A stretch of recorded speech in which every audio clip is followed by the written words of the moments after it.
Nag-request nga si Mi sa akin na siya daw yung pipili ng bago kong hairstyle ngayon na para daw mas pogi tayo sa araw ng kasal. Kaya naman ngayong araw, samahan niyo muna ako magpagupit at maghanap na nga rin ng singsing. Kasi ito na kayo gagamitin nating singsing sa papalapit nga na kasalan. Saan na naman kaya mag-road trip tong dalawang mag-asawa? Ay, chawat, di magpapagupit lang ako. Na medyo mahaba na kasi yung buhok ko. Na kung ako lang mga guys, ayoko pa sana magpagupit. Pero request nga ni Mi. Gusto daw talaga niya medyo maikli. Kaya wala tayo no choice, kundi sumunod at magpakabait. Kasi baka di pa matuloy yung kasal, no?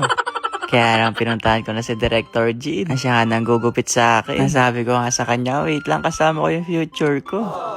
Na siya nga yung pipili ngayon sa bago kong hairstyle. Na gusto daw niya kasi maging kamukha ko yung idol niyang K-pop. Na yung bang medyo maikli, pero medyo mahaba daw yung bangs. Ay, ano ba talaga? Pero eto nga yung napili namin yung medyo clean. Kaya pagkatapos nga makapili ng haircut, nagumpisa na nga rin akong gupitan. Na halos magdadalawang buwan na nga akong hindi nagupitan. Kaya medyo mahaba na rin yung buhok ko. Na hanggang ngayon pala mga guys, ang dami nagme-message sa akin. Na ako curious kung tunay na ba talaga akong ikakasal. May mga nagko-congrats na. Meron namang hindi naniniwala. Siguro abangan nyo na lang sa susunod na araw. Na nasa 3 araw na lang ikakasal na nga kami. Nabiglaan lang din kasi lahat. Hindi to planado. Kaya kahit ayoko magpagupit ngayon, nagpagupit ako bigla. Kasi para pogi nga tayo sa sakat. Ay, sa kasal pala.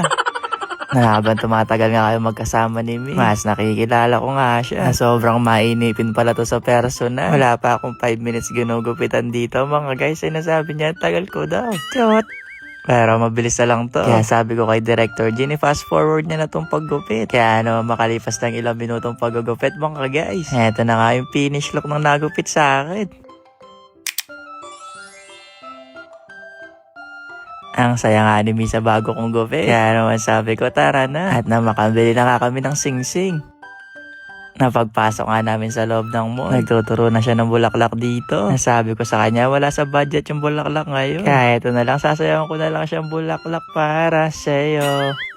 Sabi ko nga sa kanya, dyan bawi na lang tayo sa kasal. Panigurado maraming bulaklak doon. Kaya naman dumiretso na nga kami dito sa Lily & Co. Para makabili na nga ng singsing na gagamitin namin. Na di ko expect to mga guys. Na bakit nandito kami ngayon. Pero sabi ko naman sa inyo, biglaan ng lahat. Na may pressure rin pala talaga yung wedding ring. Kaya siguro pwede nating isang lato, no? Chot! Ang dami nga magkakaibang singsing dito. Kaya pinipili talaga namin kung ano bang mas babagay sa mga kamay namin. Na di rin kasi ako ma-accessories na tao. Kaya feeling ko tuloy sa pagsuot ko ng singsing, mukha akong manggiginto, no? Chot! Eto nga yung first choice namin. Napalagay niya bagay ba? Mas bagay kami. Kaya pagkatapos nga makapili ng design, sinukatan na rin kami dito ni ate. Kaya naman para kay Mi, di ka na yan siguro magsasana all, no? Kasi lagi nagpaparamdam yan sa akin. Na-excited na nga ako mga guys. Na medyo kinakabahan. Kaya naman thank you Lily & Co. Kasi meron na nga kaming singsing ngayon.